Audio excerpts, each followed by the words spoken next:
after the impact of, oh, there you go, the little notification we're recording. But as Marcus and Holly alluded to, once they were impacted by the cyber attack on their organizations, they changed policies and procedures. That's one of the things we say about cybersecurity and ransomware in particular. We're going to talk a little bit about ransomware on the front, because that's what you end up seeing quite a bit of these days. It's so prevalent. And in my world, I tell them, welcome to my world, because that's the world I operate in. I do a lot of this ACH wire fraud and redirects for titling companies, but also ransomware incident response and helping companies triage their ransomware attacks. It's gone up 400% in my world just since COVID. Not that it hadn't, been slowing down anyway. It was always on the rise in the last couple of years. But I will just give you all a heads up. You may hear a little bit of background. We just moved into our house, and so you can probably tell by the great decorating behind me there and all my, nothing on the wall behind me. But we just moved in, so we've got some vendors, our contractors in here putting gas lines in for our stove. So you might hear a little bit of background in there. We'll just work right through it, because it's much better than the dogs barking today. So there's my background, and you'll have the slide deck after this talk is over as well, because I put some hyperlinks in the talk, and you guys are welcome to take this, share this, use it however you see fit in your own organizations, and leverage any of the information in there. But my background, I spent a good deal of my career, investigating espionage, but specifically computer crimes investigations in the latter part of my government service. And then in private sector as well. That's my bread and butter, doing proactive security solutions and penetration testing, helping companies get in front of it. But unfortunately, when things go sideways, life happens and they need to deal with it. And I will tell you, Holly mentioned the old school remedy of disconnecting the power and network on there. That's not old school. That's how you do it these days as well. That's one of the things you have to do, is you have to dissect that machine that's patient zero from the network. And, we end up ultimately, in a lot of cases, shutting the entire network down. But I will throw this caveat out there, disclaimer: we're going to talk about some things and some tools and techniques that the hackers use and the investigators use alike that are somewhat volatile and easy to obtain out there in the dark web, and for little to no cost to you or anybody else. But we always just encourage folks to make sure that you're acting responsibly, and if you decide to do any self-assessments or internal testing, make sure you're doing it on a network that you own. You have the approval from your organization to run some attacks on or do some scanning and assessing. And don't go scanning your neighbor next door because their Wi-Fi is unprotected.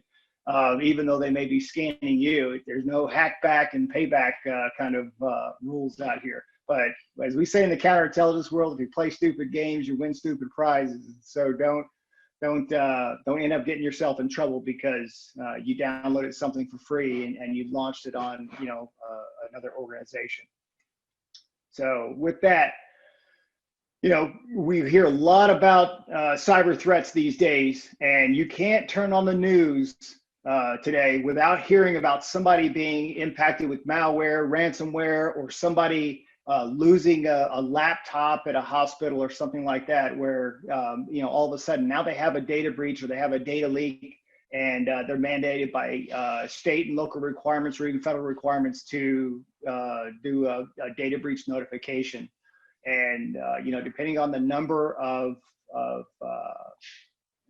victims associated with that breach or that leak, depends on how you make notification, whether it's individually for each one of those victims, or if it's you just do a mass notification on the internet or through a website or a Facebook notification, that type of thing. And it all depends. Your state differs from place to place. But ransomware is the one that you hear most about nowadays. I mean, it's a huge entrepreneurship, if you will, in the dark web. And a lot of the criminal organizations, they work together, and it's almost like, we talk about entrepreneurs in traditional business always try to help everybody, especially in the smaller communities. You're always trying to help out, and let's keep it local. Let's shop local, and let's try to, keep everybody out of the big box stores. Let's try to give some business back to our own, our own family and friends, and in our own community. It's the same thing that happens in the criminal industry out there. There's a lot of folks who are looking for updates, or they're looking for the latest, greatest hack or breach software, and they have what they call ransomware as a service. And we'll talk about that and some of those tools that are out there, and they share and share alike. And that's one of the ways that we identify a lot of companies that are attacked and under attack, is that their data is being discussed in a lot of these forums. And I monitor about 230 different forums and hacker channels where they're just talking about, hey, pick the company. GMA got hacked last night. I've got a whole database of all their passwords and credentials. Who's interested? Who wants to trade? Who wants to buy? Who's in whatever market? And one guy will buy it, and then they resell it, and pretty soon you're getting attacked from 400 different attackers all at the same time. And you hear the federal law enforcement agencies say, don't pay under any circumstances if you're being ransomed. And you have a lot of the state, city and county mayors around the country who signed this document saying, there's under no circumstances that we'll ever pay ransomware. And I'll tell you what, I've reached out to a good handful of the mayors that I know, and I told them, I said, good luck with that. Because when it goes sideways, it's difficult for you to say there's no circumstance where I'll pay under any circumstance. And then when your director of IT comes back in and says, hey, our backups were compromised, so we've not got no way to recover our data. We have to rebuild our data. I've got, I'm a hospital and I've got no way to rebuild that. You've got no option in a lot of cases. So you have to really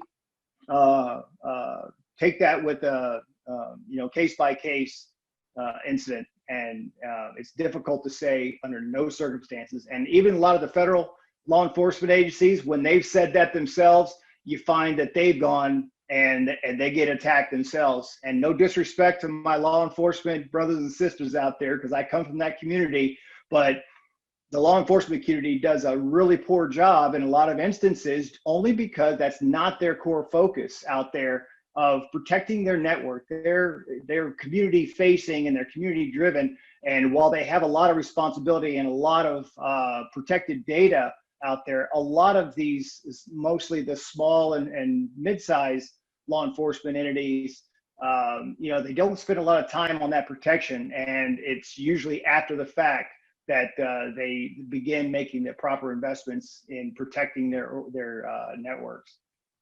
Social engineering is the one. That's where we see about 90% of the data breaches. They evolve as a result of social engineering, whether it's an email or a text message or a phone call. But you're seeing a lot more these days in the last year or so with your text messaging. You're seeing something that's, hey, we're trying to deliver a FedEx box to you, and we couldn't get a signature. Please click this and reschedule your delivery. You go, well, heck, I'm ordering stuff from Amazon every other day, so I probably did have a box coming out here at me. So let me go ahead and click on this. As soon as you click that, as we say in the South, you're pregnant. It's too late. You've already triggered the chain of events that's going to take place. And if that phone connects back to your business network, what happens is it'll install some malware on your phone. It'll reach out and call out and download some malware on that phone. And when you connect your phone, if you connect it back to your business network, it's looking for a domain and a domain association. So it looks for GMA, and it sees that GMA is the domain. Now all of a sudden it transfers that data to the connection point, and then it pivots in your network and it begins secondary, offloading of malware in there. We see that, pretty regularly these days. But in the last handful of years, phishing has just gone up. They don't do the spray and pray anymore. They really have very directed, and it's very tailored. And you're going to hear from KnowBe4 right after this talk, or after lunch, I guess it is. And, I'm a huge advocate of the Know Before programs and the training, security awareness training. We use that with a lot of our clients. Pay attention to that, because the social engineering aspect and the phishing aspect is just, it's difficult to overcome, and it's so tailored nowadays. It looks like it's coming from Tony when Tony's sitting right next to you saying, no, I didn't send it to you. And it's really good, and it's really difficult to overcome that these days. So you've got to have your systems tuned. And a DDoS attack is a distributed denial of service attack, where for about $200, I can go out in the dark web and I can pay about 10,000. I can pay somebody to have about 10,000 machines all come in and try to attach and connect up to your network at the same time.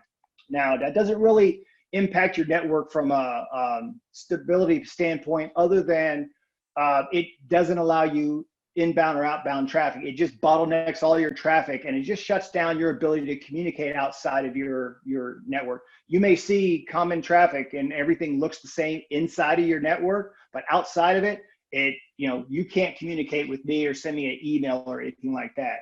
And it may shut down your firewalls, and then they begin attacking you after that. The third-party apps, we've all got vendors, we've got auditors, we've got people who come in, your HVAC vendor, you've got a printer vendor, those guys with that, Xerox machines or Ricoh or whomever you use. They bring in their own, hey, you can drive your printers with your third-party app on your phone, your mobile devices, and things like that. You can turn up and down your heating and cooling, and you're trusting them that they're paying as much attention to security as you are, or you should be, in your organization.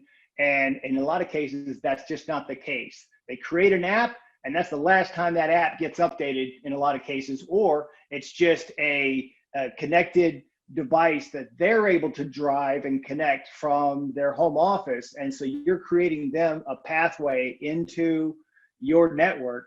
And in a lot of cases, HVAC vendors are some of the worst in the world. They leave their passwords at admin or root, and they never change them. So when I see a specific type of device out there on the network, I know already how I can get into it. And if I can hit that wirelessly, it's game over, because now I'm inside your network from the parking lot or from wherever. And then the insider threats. We start looking at the employees themselves. We're our own worst enemy. A lot of times when we have that training and that know before training, or whatever that other mandated security awareness training is, it's, oh man, it's a 30-minute video. I got stuff to do. I'll just go ahead and click that video and go make coffee. I'm working from home. Nobody's going to see me or catch me anyway. I'll go get more coffee and let that video play. You're not gaining the value of those training elements there. And then one day you fall victim, and it points back to you. You've got yourself to blame on that. And it's not only the ones who are the disgruntled employees and those who have it out because they feel like they've been overlooked or something like that. It's just because in a lot of cases, I didn't know, or I wasn't aware, and I hadn't been trained properly. I didn't know that I couldn't download that really cool screensaver and put that on my on my machine and connect back into the company, those types of things. So policy and procedure has to be in place as well to help drive that. They all kind of work together. And you'll hear me mention policy and procedure quite a bit, because those are huge. So quickly, I'm going to drive through a couple of the things that you've heard in the news recently, and I'll roll it up into the why it's important to you. You heard about SolarWinds Orion, and late last year, you heard SolarWinds had discovered that they had some vulnerabilities in some its network and data center management software that is used widely throughout the government industry, and in almost every government agency in the federal government, as well as in the intelligence community, uses SolarWinds Orion. And FireEye discovered some vulnerabilities in their infrastructure, and they identified that some folks were attacking them. Well, the so what in this is that SolarWinds notified FireEye notified SolarWinds back in December of 2020.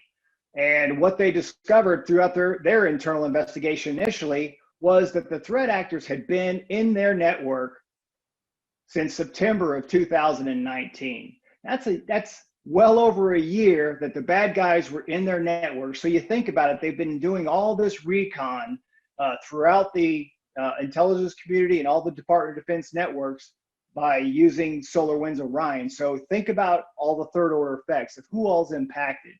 And, there's our intelligence infrastructure, right there, and all of our critical infrastructure assets throughout the government industry.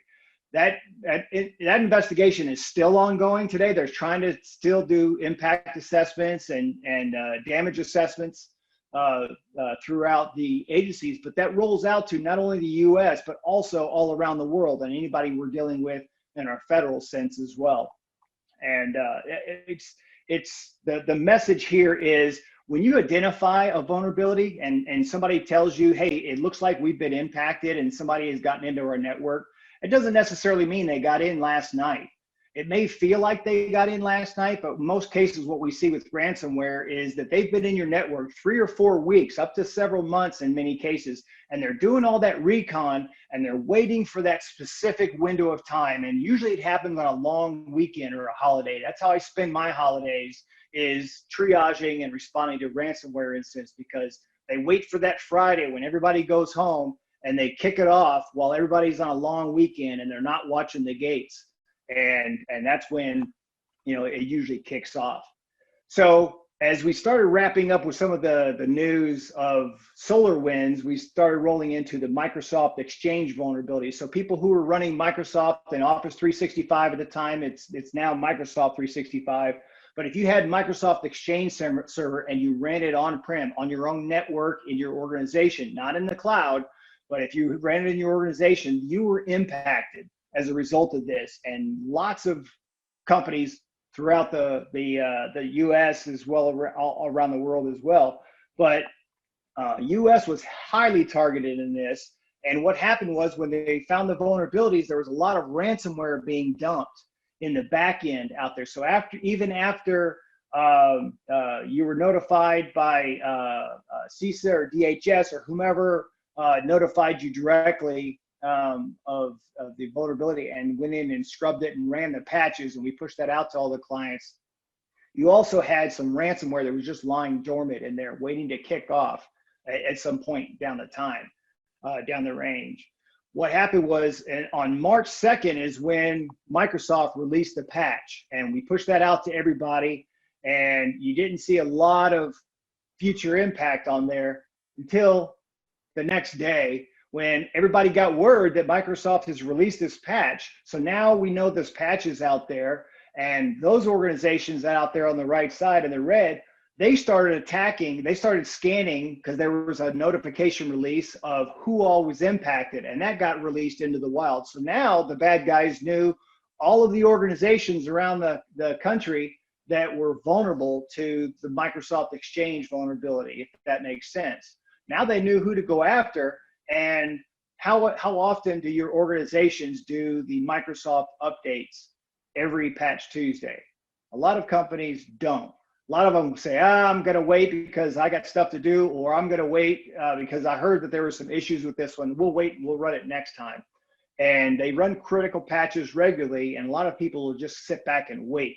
Well, the bad guys are counting on that as well, and we see that happen all the time. And I can tell you, when I do penetration testing, one of the things I'm looking for is updates and patching, and make sure that you've got some sort of a patching tempo and rhythm in your updating of all your software.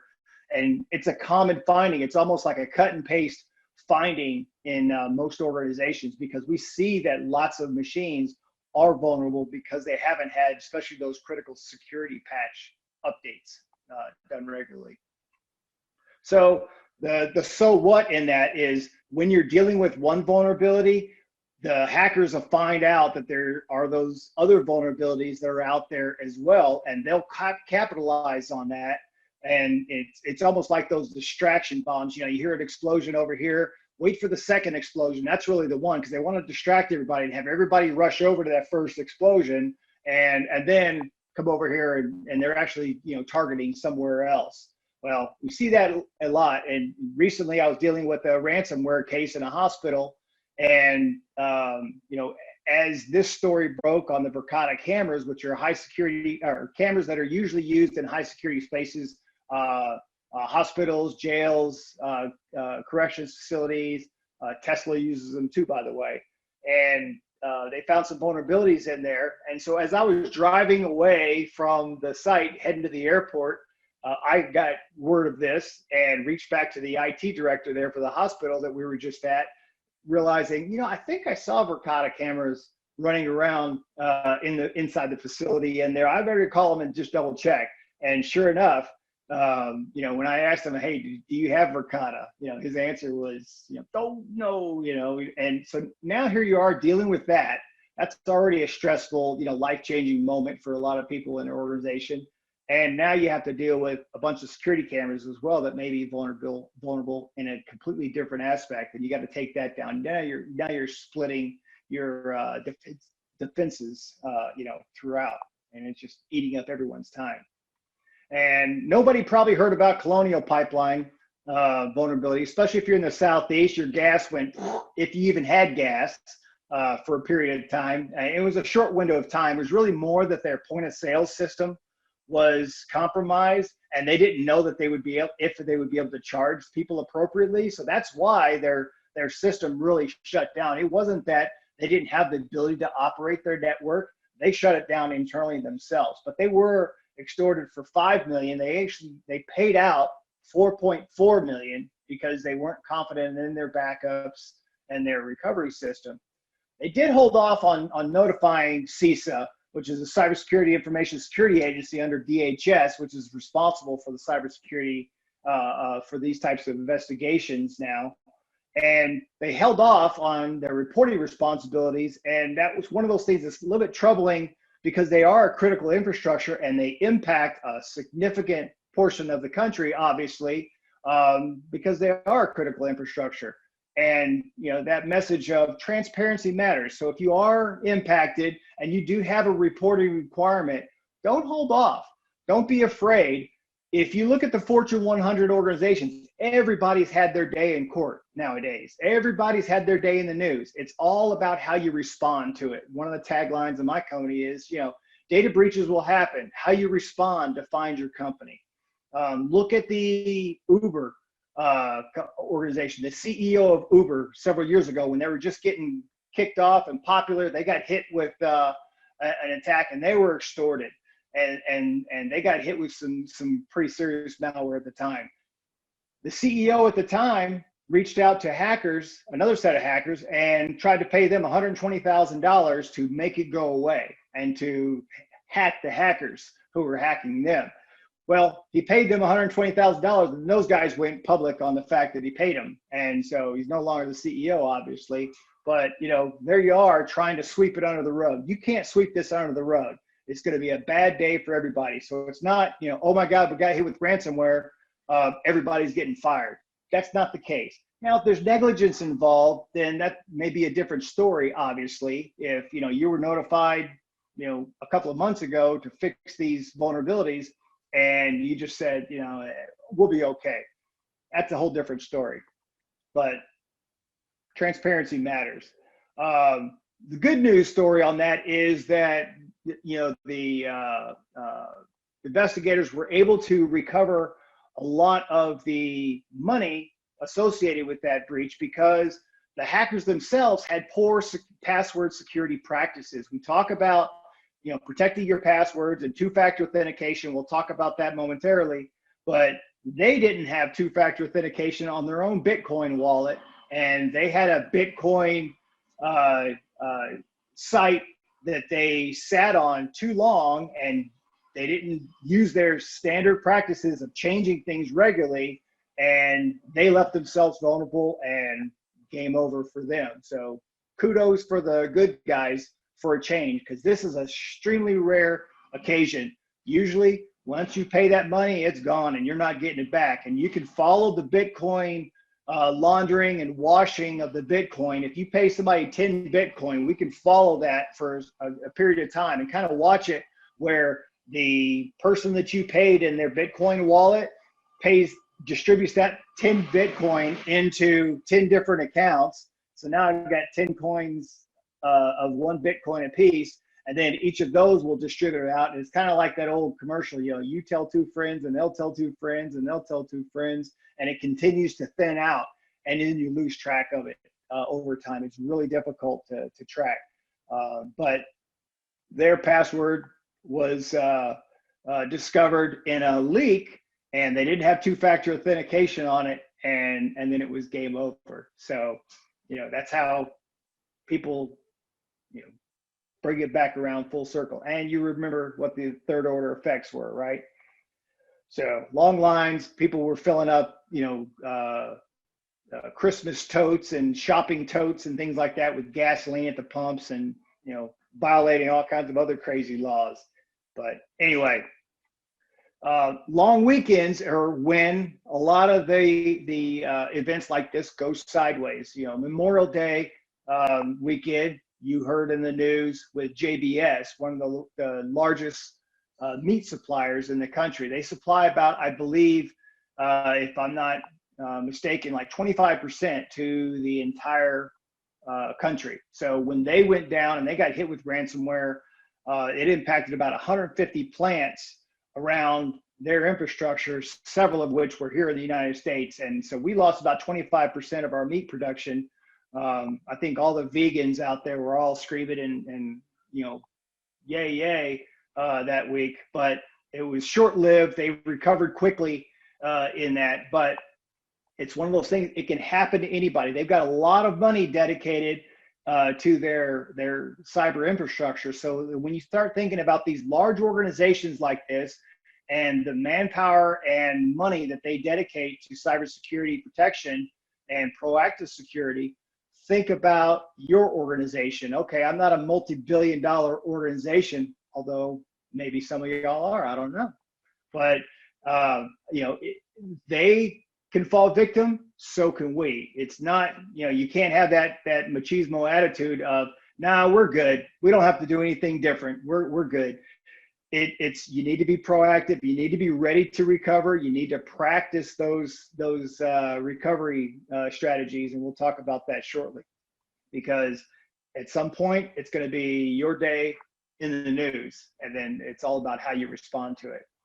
So for $400, if I'm a bad guy, I can go out on the dark web and I can buy this piece of software called Philadelphia. It's ransomware as a service. If any of you are familiar with any kind of like client management systems or Salesforce or anything like that you're able to keep track of all your clients and their databases and things like that, it's very similar in nature. It's very intuitive.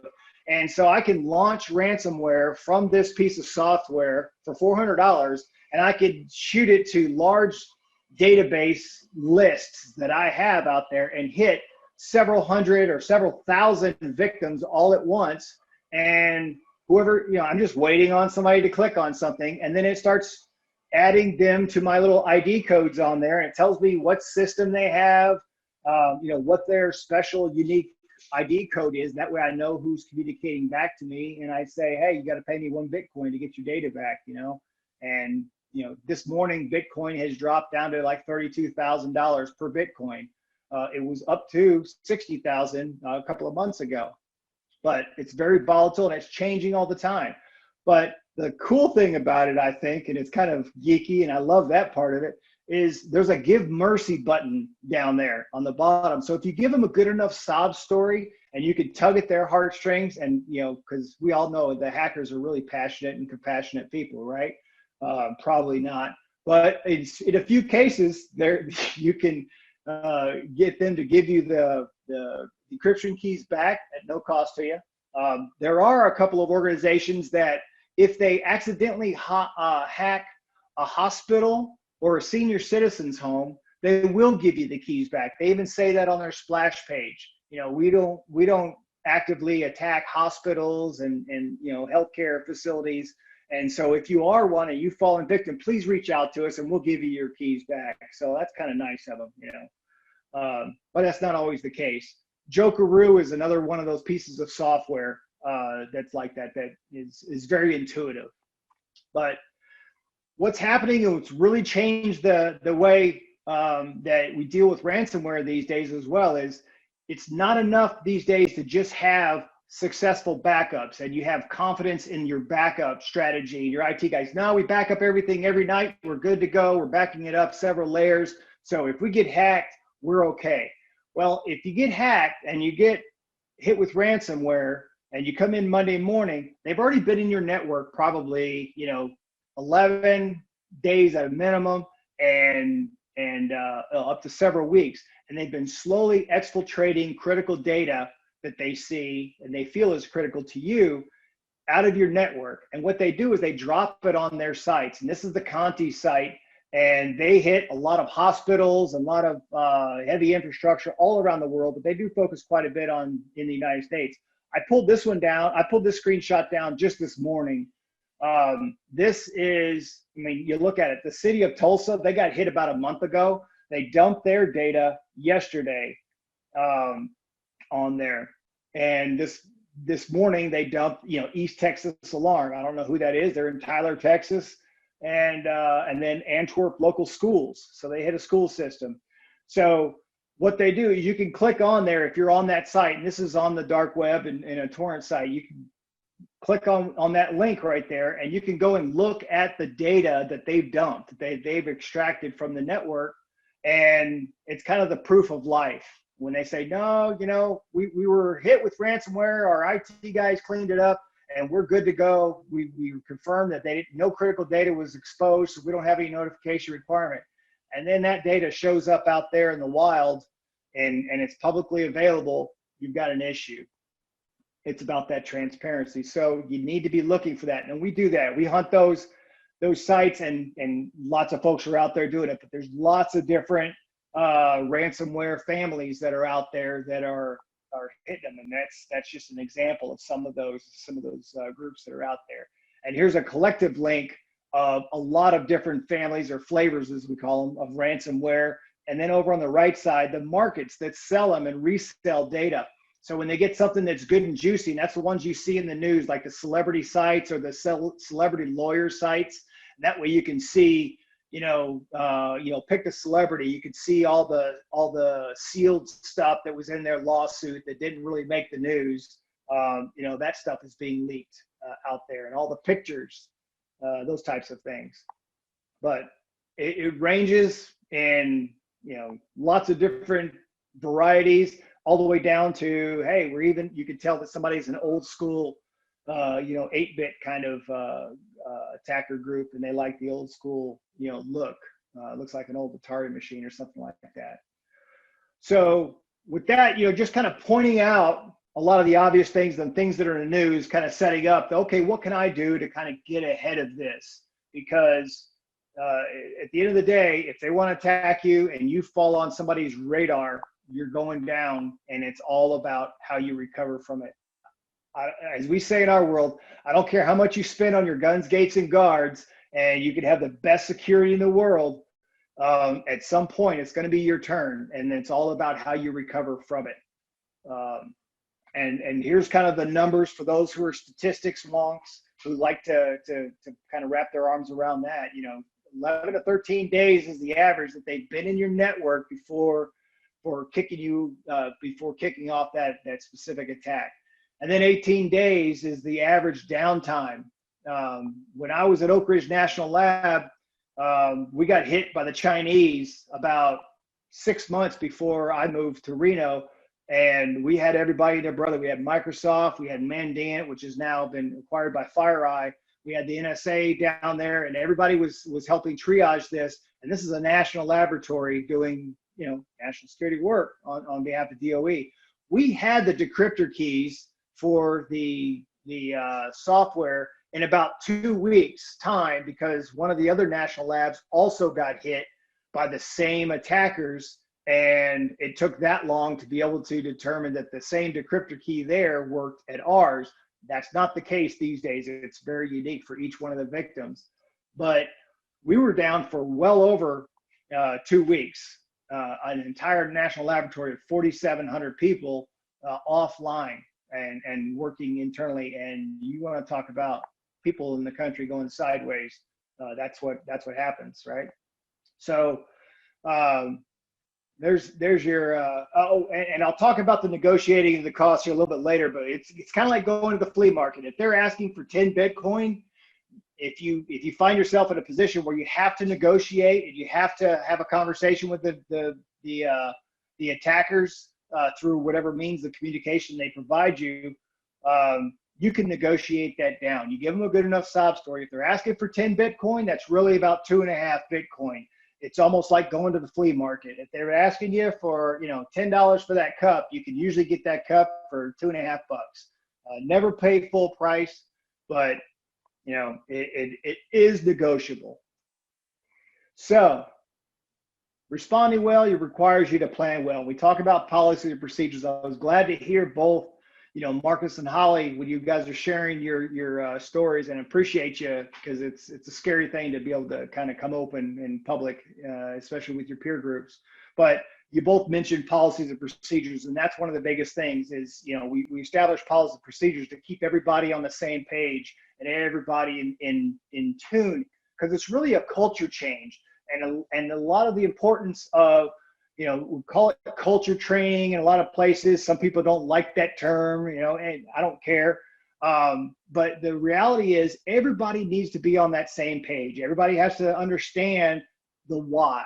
There's policies, procedures, and there's standards. And there has to be the why associated with, because there's always going to be that group of people who say, yeah, why do we do it this way? Well, we've always done it that way. Well, we've always done it that way. Is, in my world, it's an old DOE term, because the DOE's been around forever, and they just hate to change. And a lot of organizations just don't like to change for the sake of changing. Well, I'm a new, C-suite member, and I come in, I just want to change everything because I don't like whoever was in here before, or whatever that might be. I just want to make a name for myself. That's not always a good idea. Let's find what works and what doesn't. And you end up changing a lot of policies and procedures after you're impacted. So let's kind of walk down some things that you can do to be proactive, and some of the things that you need to be doing, and not necessarily you, but your IT groups. And this next slide, I encourage you to share it with your IT staff and your managers in there. And that's about the importance of logs. One of the first things that we show up and we request from the victim organization is, what kind of logging do you have? Because before you can go public and say no critical data was exfiltrated or stolen or exposed, you need to be able to prove that with logs. You're going to have a hard time sitting up there if somebody calls you out on that, or they try to bring a lawsuit against you and say, prove it. It's difficult to prove something that doesn't exist. You can't prove that I killed somebody if you don't have a body, right? You need a body to prove that.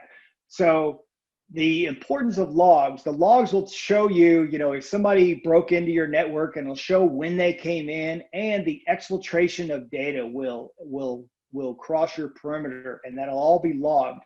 One of the tactics that the attackers use, though, is they go in and they wipe your logs. Is one of the last steps prior to exfiltrating. But it also shows that they were there, they had intent, and they also went through that last step of wiping those logs. It creates that argument of, you can't prove that data wasn't exfiltrated. We need to be watching those dark web sites right now to see if somebody is going to dump your data. And that's one of the things we start monitoring right away, is as soon as somebody says, hey, I fell victim, even if they don't become a client, we just start watching those dump sites in there. You just tag them for, pick the company, tonyscompany.com, and start seeing if they pop up on that screen that we just showed you a minute ago. And all of a sudden, they've got that critical data for them out there. But there's all kinds of logs, depending on what kind of servers and firewalls and infrastructure that you're using. Everything has logging. Those logs need to be turned on, and whoever you have come in to do the triaging and instant response are going to ask for those. So they're looking for logs that are 30 to 120 days back, because they don't only want to know what happened last night when things went sideways, They also want to look back and see when somebody was trying to log in, to Holly's account from, if Holly's sitting in Georgia, who was trying to log in from the state of Washington from Holly's account. And Holly goes, well, it wasn't me because I was here and I wasn't using a VPN. So it definitely was not me, kind of thing. So everybody, or a lot of people have been working remote. Not everybody's been given the luxury of being able to work remote throughout the last year and a half or so, but most people have. They've had an episode or two of working remote. And that really changed a lot of things about how organizations were protecting their data. A lot of them just sent people home and said, hey, connect back in through your personal machine with no security, on your home network. Your refrigerator is vulnerable. Now we can all see what's in your, if you got old eggs in your refrigerator because you got an internet connected refrigerator or something like that, or your TV or your electric or gas meters outside are connected and they're vulnerable. And so all those little things come into play that were kind of the unexpected threat vectors where my neighbor also has access to my network because I don't protect my Wi-Fi very well or that type of thing. And now, they're Chinese, by the way, and this guy works for the Chinese government. He knows I work for a high security company or something like that. But when you start looking at, the numbers again, and I'm not a statistics guy, but I know a lot of people like to see those types of numbers and kind of what's the model look at. But,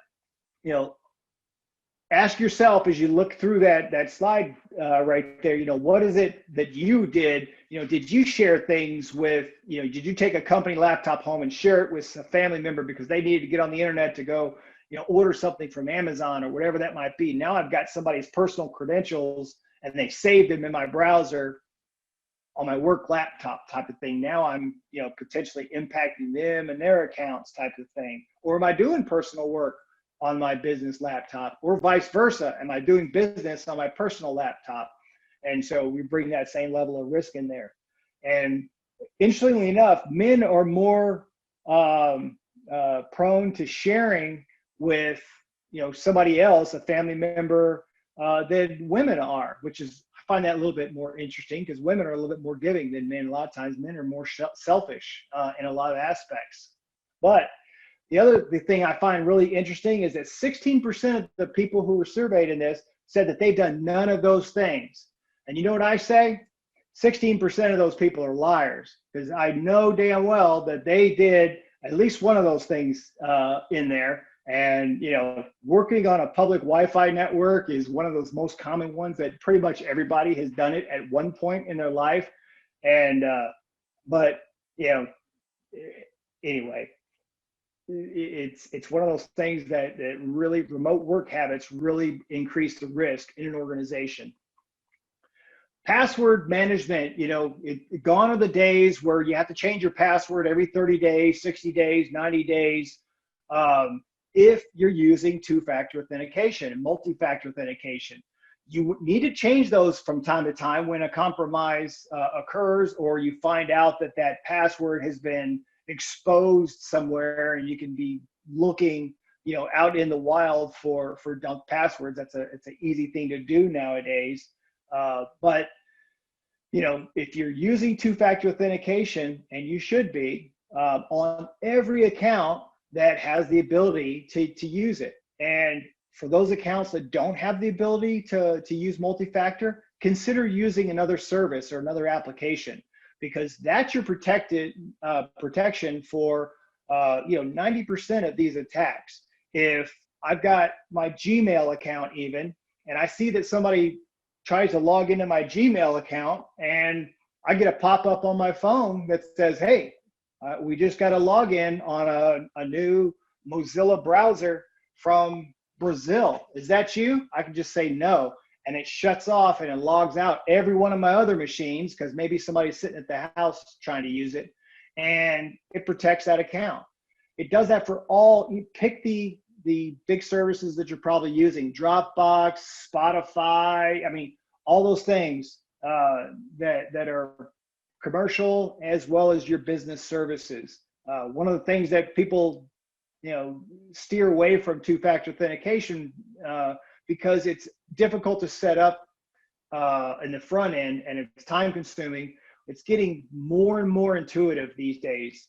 And you don't want to have sticky notes all over your office, especially if you work in an environment where you invite people in and you have people coming into your office, into your workspace, especially if you're an administrator out front. Heaven forbid. I mean, we look over and we look around and hit monitors and things like that. We see on the bottom of keyboards all the time. That's where we see the passwords. And it's just commonplace. But even though you have reasonable expectation of privacy in your private office with a door that shuts, if you bring people into your office and they see those on there, they're gonna see those passwords. But those days are long gone. You need to have password managers. There's lots of them that are out there. Some of the ones that I endorse that I use myself, LastPass and 1Password, I use a couple of them. A lot of these are interchangeable with the data sets as well. So you can sign up and use one, and then you can move that data over to another platform as well. LastPass is one that I think is pretty cool because it's got not only a business side of it, but it also has the personal side. So if, say, today I'm working for the company and the company has paid for my LastPass account, and I leave tomorrow, I can take my personal side of it and take it home with me, and it's only those personal accounts. And then I can, after 30 days, I can pay for the professional side if I wanted to, or, keep it at the single user level. But there's lots of different ones that are out there, and if you, I'll show you a site here, two-factor authentication, twofactorauth.org, kind of shows you which apps, if you're looking for a specific app, it'll tell you some of the pros and cons and what it's compatible with that are out there. But here's the site here. It'll auto forward you to BrainStation. They've been purchased by BrainStation now, but it kind of breaks all that out for you very intuitively, who has and who hasn't adopted two-factor authentication. And if they don't, then maybe you should reconsider using that platform, whether it's a business or even a social platform out there. But the other thing I'll say about credentials is everything comes with the default credential. If you buy an appliance, or you buy a network device, or you buy a new printer or a machine, they all come with default credentials in there. That's kind of the low-hanging fruit for us. When we're doing penetration testing and network assessments, we go in there just like the bad guys do, and we start running down the lists of all the default. Hey, I see a HP printer.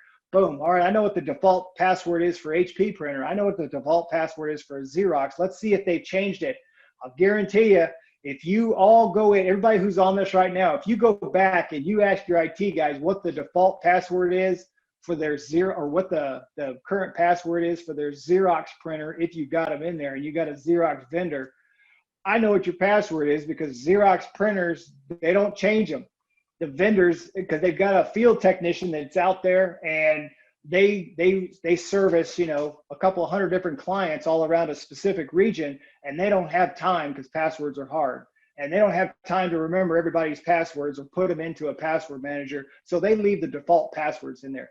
That makes you hugely vulnerable, because if they also leave the Wi-Fi enabled, I can sit out in the parking lot, connect up to your Xerox printer, and it's game over. Same thing with your HP printers. As much as we see HP, they're just atrocious for running an update overnight, and they reset everything back to default. So even though you changed default credentials on that password on that HP printer, last night when they ran an update while you were sleeping, it all went back to default, and it's vulnerable yet again. So you got to check those types of things regularly out there. I don't mean to beat up any vendors specifically, but these are the ones that we see in the wild all the time. But there's sites that are out there like that. And here's just a real quick example for your routers for your internet connection. We see those, and I mean, if you don't remember them in your head, and we see them all the time, all the same ones, you can plug in a device, you plug in the first couple of characters and an APC power supply, and there's the default credentials right there, APC, and you can log straight into it and disconnect or or shut down the power for everything that is connected to that power supply in there. Think about what that impact is to your organization. And there's just an example. We say that the printers are our access point. We don't need to have your wireless access point credentials. In most cases, we can just connect up to your HP printer and copy all the settings for that printer, and then disconnect and then change those settings on our machine and then reconnect up to that printer. And we're parallel in the network, and we're mimicking that printer. And now we're a trusted device in the network in a lot of cases. And that allows us to do enough damage to be able to establish a stronghold, or possibly even create an account inside the network.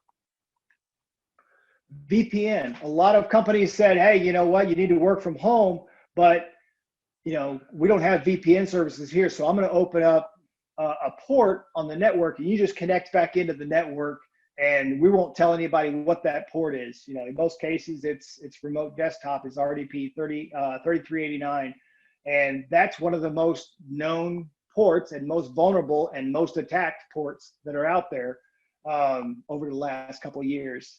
But you need to have use a virtual private network, whatever you're connecting up to the internet that you don't necessarily control. It's good practice to use it all the time, but especially when you're connecting back to your company, you need to have business class virtual private network.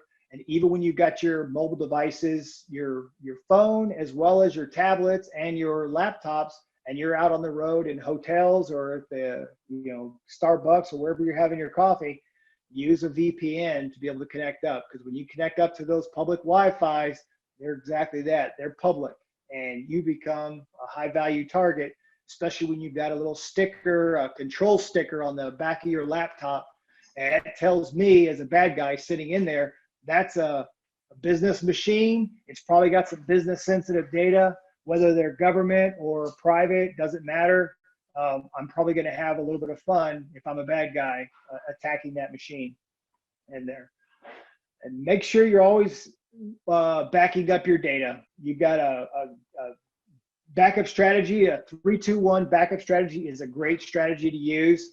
You've got 3 copies of your data. You got your working copy that is on your machine. But this goes for not only users, end users, but also for the business class and the network. And your IT guys are hopefully doing this already. But having your working copy of data, you have a mirrored backup of that same type of data there on your network stack. And then you have a second copy that's either taken offline and taken off site in case the facility burns down or the data center gets destroyed or flooded or something like that. That data isn't corrupted as a result of that. Or you have that third copy is up in the cloud somewhere with external services and that type of thing.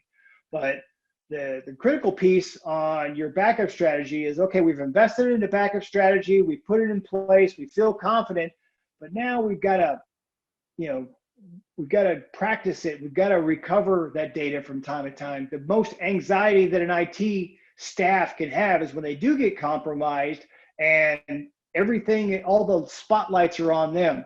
All right, guys, you have that triage meeting. Guys, we've got, a significant emotional event going on. What's going on? How's our data look? Can we recover it?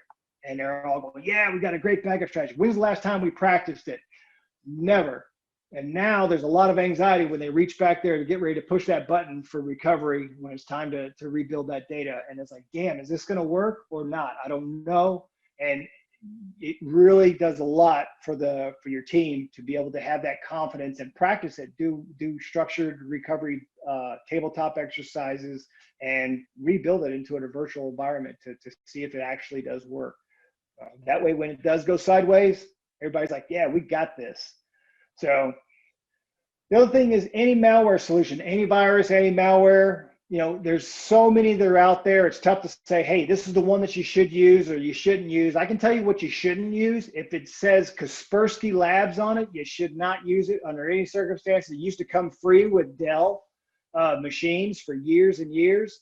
And, Eugene Kaspersky is, in Russia, and he and his son have lots of ties. And I got a file from back when I was in the government about that thick on him and his family.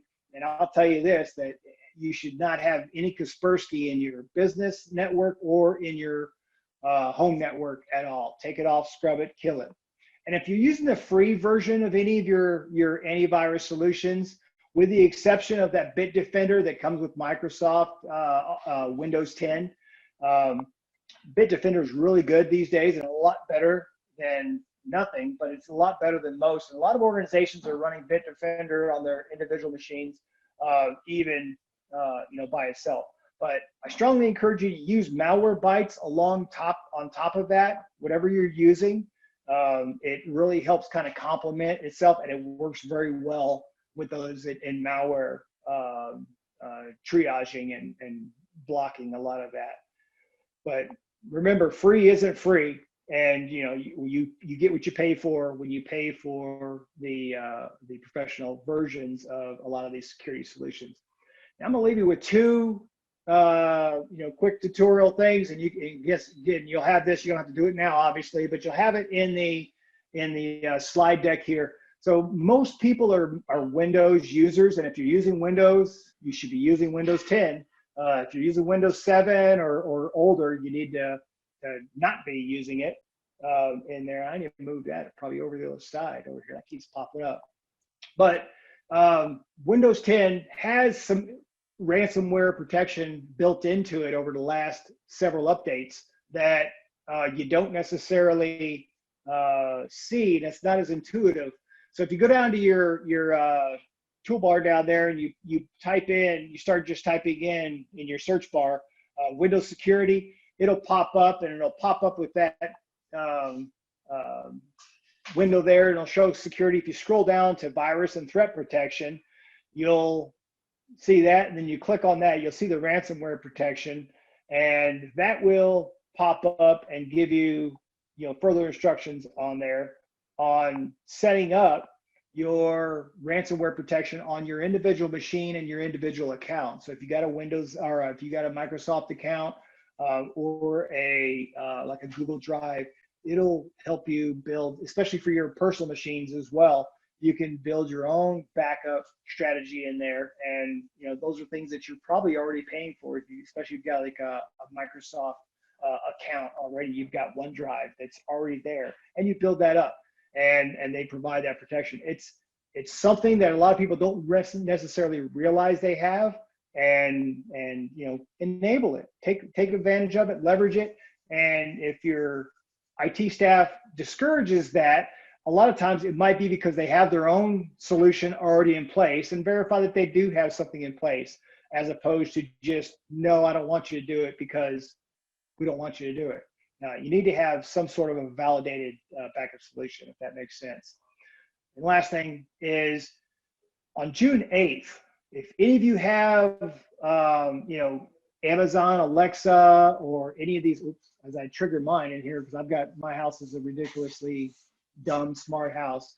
But the Echo devices, any of those Amazon devices in your houses, while there's lots of pros and cons in those devices, there's also a new feature that Amazon released on June the 8th, which is called Sidewalk. And you have to opt out of it if you don't want to share your internet connection with your neighbors or anybody who drives by your neighborhood now. And you have to go into the settings on your Amazon app, Alexa app, to disable that.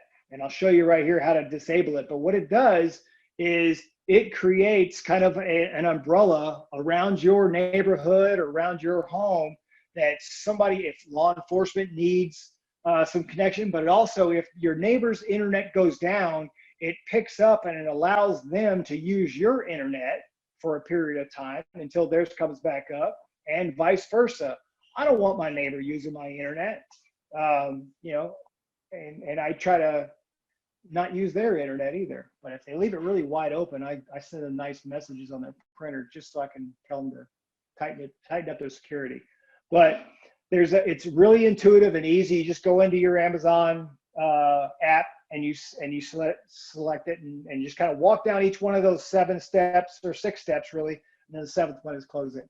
But You can opt out of it if you don't want to share your internet options or internet service. But if you don't opt out of it and you do have Amazon devices in your house and they're enabled, you will be sharing your internet hands down. So there's my freebie today on that. So I'm kind of wrapping this up. You don't want to be the breaking news. You want to make sure that you're kind of walking down each of those steps that we talked about. And we didn't really talk so much about investing in security assessments and compliance assessments, but having another set of eyes, having somebody come in and look at your network is always a great idea. Find somebody who's close to you, local to you, or within your cyber liability provider. They've got trusted vendors that are resources for you, and have them give you preventive or proactive security assessments. Well, we call them passive network assessments because penetration tests are so volatile. But I use the illustration of going to lunch in your car. Your car may have some issues and the engine's knocking or the tires are out of line or out of balance or something. You don't recognize it because you drive it every single day and you become complacent. You see the same thing every day. But if I go to lunch with you and I sit in your car with you, I go, wow, man, what's that pinging sound? Or what's that? Your tires are bouncing. I don't know it. Same thing with your network. We have people outside of our organization come take a look at our network as well, just because we all become complacent with seeing the same thing every day. And you need to have that in your network as well. And it also gives you a little bit of confidence that you are doing things right, because in most cases, your IT staff is focused on keeping the lights on and keeping the net flowing, as opposed to, creating a robust, secure umbrella around your organization. And the very last thing I'll talk about is educate your families. Take time whenever you have these education sessions and all of the training that you go through with your organization and your other partner organizations. Make sure that you're sharing that with your families, because a lot of times it stops at you as the employee and the member, where you learn all this and you keep it to yourself. But with the regards to cybersecurity, especially where we're working remote, we're traveling a lot, those things fall on their shoulders in quite a bit. And they have to understand why you're doing certain things and why it's important, and why when you say, hey, we're setting up two-factor authentication at home, they go, that's hard. I got this little book that's got all my passwords. That's great. Or I write it on all my sticky notes everywhere. Why is that not important? I got them on the refrigerator though. Yeah, but you got the plumber guy who comes in and he's doing work right there and he snaps a shot of your refrigerator. Now he's also a bad guy and he hacks at night, that type of thing. So share with them, these tidbits and other tidbits that are relevant to them, and make sure that they're being, proactive along with you. So in this slide deck, all of the resources that I used in here are in that last page in there, and you'll have this whole deck as well. I'll make that available. I'll shoot it to Dan. He can shift it around to all y'all. But with that, I know we've got an hour and a half of time, but I want to leave time for question and answers. And, I don't want to be that guy who gets in front of everybody getting ready to go to lunch too. I know better than that. So we have that last saying in the counterintelligence community: when you take care of people, they'll take care of you. If you don't take care of people, they'll take care of you. And so that's kind of the motto of the insider threat, and that's kind of the mantra, I guess. The insider threat, take care of your employees and they'll help take care of your organization as well, as opposed to being a one-way communication path. So with that, I welcome your questions. Hopefully this has made you think a little bit differently about security. And I think there are some questions on here. Not sure if there's any direct questions in there, but one, Tony, great job. Thank you so much. Thank you. What I got one, Dan. Vincent, go ahead. You got questions? One. Tony, I got a question. It says, I keep my personal and work computers totally separate, but use my iPhone for work. And sorry about that. Oh. Use my iPhone for work and personal. is that a substantial risk? I do keep my phone updated. Yeah, so mobile devices are a bit different, and iPhone in particular. One of the challenges is that, as I mentioned earlier on, the texting and the SMS messaging in there, in a lot of cases, that's in clear text. So if you are taking messages from your phone that somebody texts you, and it's somebody that you don't necessarily know, it's, hey, your FedEx package, we couldn't deliver it, that type of thing, and you're clicking on that, and you've got another one of these apps that are open, like your Outlook, that is tied to your Microsoft account. There are instances where that may be a vulnerability, in that instance where it finds an open app, and then also it embeds itself on the phone, or if you open that while you're connected inside of your business wireless. Now, I'm an Android user, and I use it intentionally because I have the ability to put a lot more applications on there that I can use for penetration testing and triaging, things like that. Apple does a much better job of locking their system and their phones down than the traditional Android-based devices. So you minimize your risk when you're using an iPhone device, and I'm not giving an Apple commercial, although I'm a huge Mac proponent. But there's a lot of risk on an Android based phone, because there's a lot of targeted malware that will work on an Android phone and come in and affect your network that won't work on an iPhone, if that makes sense. But there's always risk in doing that. And what you want to do is make sure that if your organization allows you to use your personal phone and your personal device for work, that there's some sort of a management system associated with it, mobile device management. If you go sideways, and I'm not saying that you're an insider threat, but hey, tomorrow somebody may tick you off so much that you just say, you know what, I'm done with it. And you just walk away. Now you're walking away with potentially some critical data that's corporate, proprietary, and they need to be able to wipe that data, whether they are able to wipe the app or that PII, or they wipe your entire phone. And there are lots of different software solutions that allow that to happen. Does that make sense? Another question, Tony, it looks like, Sure. what is to keep hackers from stealing all your passwords from the password manager? So the password manager, there's been no instance where all the password managers have had their own day in their data dumps where they've lost, they've had their user base dumped, but they've not dumped the encryption from your packages that have been encrypted, if that makes sense.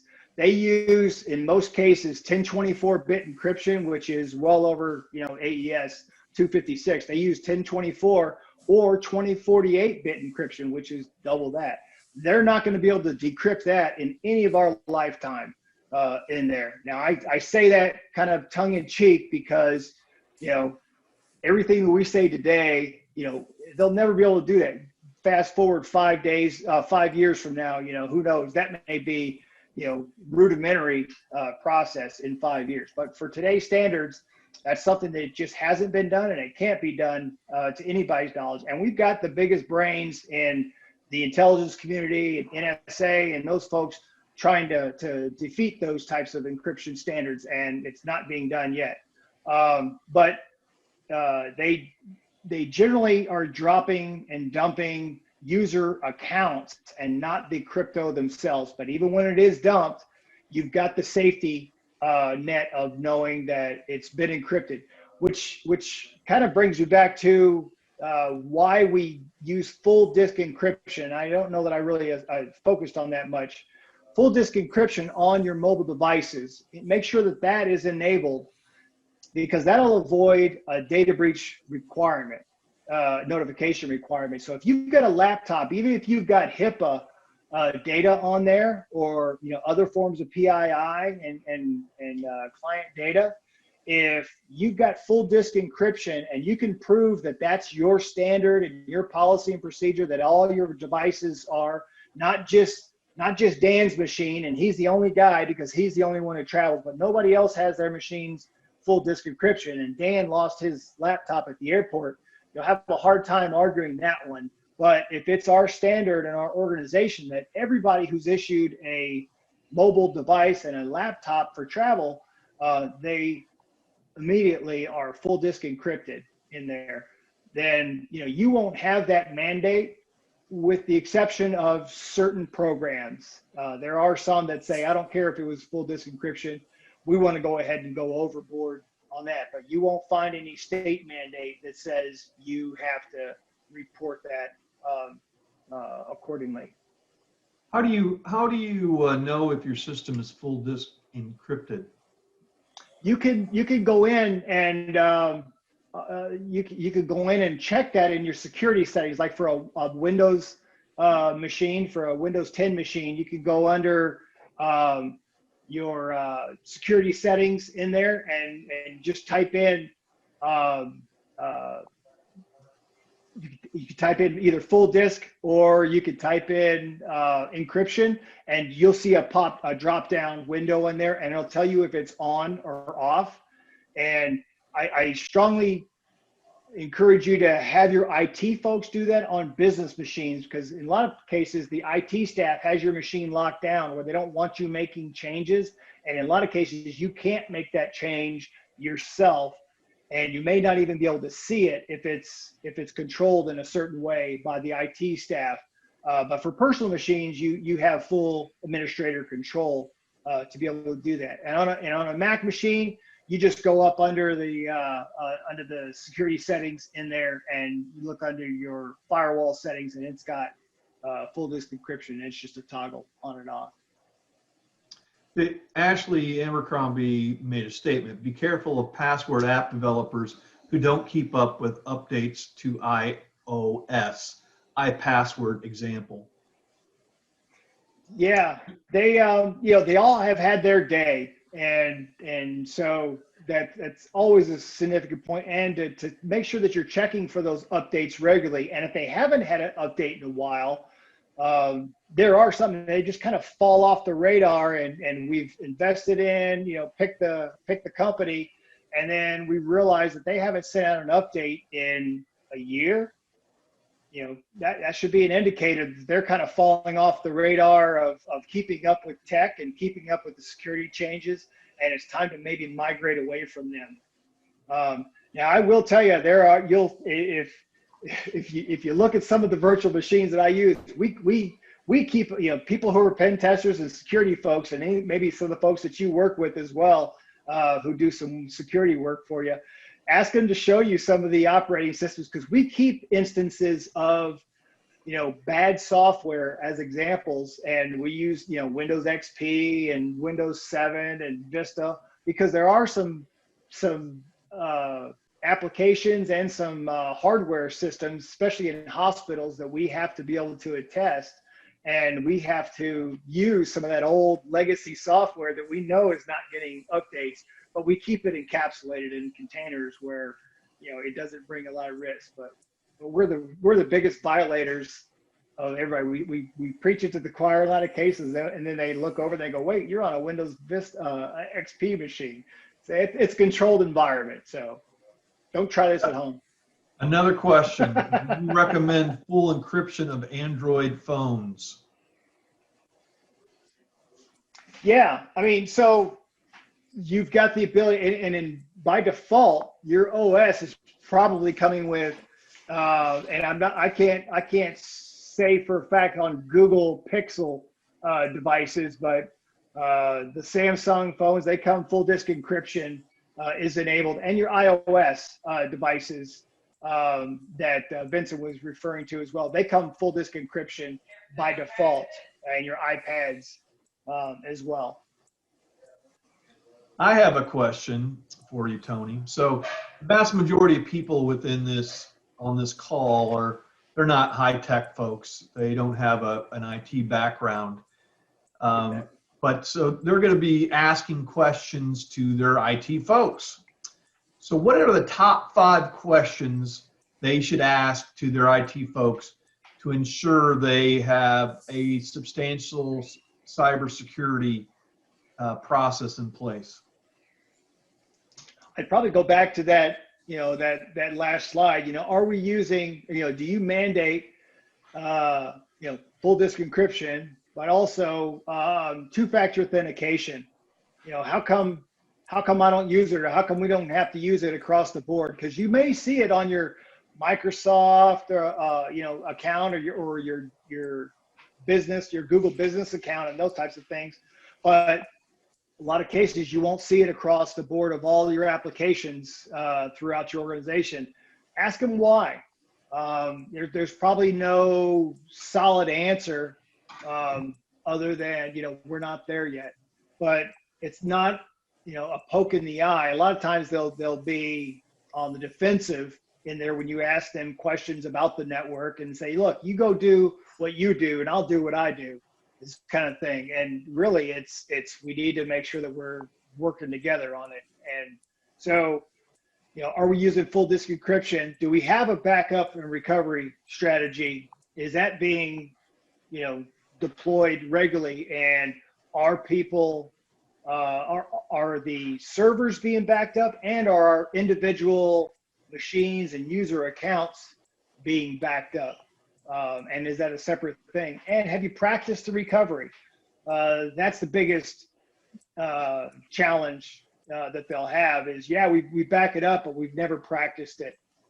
And when's the last time we went through a security exercise, an incident response tabletop scenario in our organization? Was it before I got here? Because I've been here 2 years now and I probably haven't seen one type of thing. So encourage that just to go through. I mean, and those are easy scenarios to run. You don't have to have a lot of complex planning and things like that. It can be as simple as, security manager or somebody in the IT group or the C-suite calling the major players or the group managers into the office one day and into a planning room and write up on the whiteboard, ransomware. Hey, we just got hit with ransomware, go. And have a scribe there kind of capturing notes. What are you going to do? Hey, you're the IT guy. How do you, you just got a phone call that, Holly called you up and said, we got hit with ransomware. What's your action? Well, we're going to go through, we're going to verify, confirm or deny type of thing. And we're going to go through our steps. Somebody's capturing that. And really, once you stop at about first 10 bullets, that's your initial incident response plan. Who we're going to call? We're going to call the lawyers yet? Well, we need to confirm that it's legit or not. It's a false positive type of thing. Those types of things. And that's a pretty easy exercise because there's not a lot of planning, but it's really eye-opening because you'll see who your assertive people are, and those people who you thought were assertive are going to sit back in the background or are scared to death when things go sideways. Because, life-changing events like that, significant emotional events, have a way of drawing out kind of the heroes in your organization as opposed to those who are going to sit back and just, watch it burn. So how would you, again, how do you know if your cyber person or your IT person is up to date, or what questions would you ask that person to say, hey, again, we're relying on a lot of members that don't have a lot of sophistication, don't have a huge amount of resources. How would we determine if that person, we'd be confident that they're managing their process besides I think the backup and the two-factor identification? If they have a small system, if they have a survey, they need a system in place, right? Yeah, so your third-party assessments, having somebody come in and give you that another set of eyes, in that passive assessment sense, being a resource for them, not messaged to them that, hey, we're coming in because we're double checking you to see if you're doing it right or wrong, kind of thing. Hey, it just always is good to have another set of eyes. And that's usually the first half hour when I show up on site. If the IT staff is unaware that we've been called in to do an assessment, it's kind of quelling their anxiety, because I sure as hell don't want to take over their job. That's the last thing we want to do. But it's just, we want to be a resource for you. We focus on security every day, and there's companies out there that focus on security, and in all fairness to the IT staff, they are busy keeping the lights on. They may have great checklists on Sunday night of things that they want to accomplish all week long. And as soon as they hit the door Monday morning, hey, glad you're here. Well, man, the printer's not working down there in the print room. And you got a second? Well, let me drop my bags here. And so they're turned 15 different ways before they ever make it to their office. And by the time Friday comes around, they haven't punched one thing off their punch list. So another set of eyes, having somebody that they can reach out to and a resource for them to be able to do back check. And, those other vendors such as like KnowBe4 and things like that, that are resources for you that everybody benefits from, that also helps because everybody else starts becoming on the same page because of that culture change and the consistent message that goes out through the phishing campaigns, and everybody's on board and endorsing it from the top down, and the training that goes along with that as well. How long does it typically take you to do an assessment? It's usually, a week ahead of time before we show up on site, and, usually no more than 2 days on site for a small to medium size organization. If it's a large organization, government scale, lots of complexity, that type of thing, or major manufacturing, maybe an entire week on site. And then afterwards, it's about a 2-week window for doing the research and data analysis of what we collected on site, and then for the reporting and deliverable, that type of thing. So it's about a 3-week window end to end. The first week is all the open source collection. What can I learn about the target, ahead of time? The same thing, and that's usually par for the course for most of them. Who would you recommend have an assessment? Everybody. I'm a small organization. I have somebody come in and assess me, and my group as well. I've got a bunch of 1099s, and we make sure everybody's connected up. But I do little volunteer fire departments that have four PCs in there, and just because they've got critical data, and being able to look at it, hey, what's your public face? What does it look like from the public's aperture? What can somebody learn about you if they had it out? In a lot of cases, people fall victim not because somebody had it out for a specific organization. It's because they were there and they were exposed. I just happened to be scanning the network, and I scanned, the internet in a specific city. Maybe I'm targeting Houston today. Let's go look for all the HP printers that are open in Houston today and have this specific vulnerability that I watched on the news last night. Let me see who's vulnerable. And I just started clicking down the list. You happen to be number 3. 1 and 2 were offline this morning. You were number 3, and it's game over for you. Is it better to do an assessment prior to a breach or after a breach? Oh, proactive, hands down. Afterwards, you've got to go through, the entire process of recovering and then building remediation. You end up re-architecting a lot, and then you need to do another one afterwards to make sure that what you did was sufficient and you've plugged your holes and you're not broadcasting exposures. But being proactive is much more economical for an organization, because that's about a tenth or maybe even 1% of the cost of what it costs you for data breach recovery in any size organization. Anybody else have any questions for Tony? If we could all stand up in our chairs and give Tony a round of applause. Thank you so very much, Tony. Well, I appreciate you guys having me out and inviting me to your event here. I do appreciate it. And Dan, I'll shoot you a copy of the slide deck with all the hyperlinks enabled and everything in there, and feel free to share that out to everybody, and don't hesitate to reach out if you need anything. And I would assume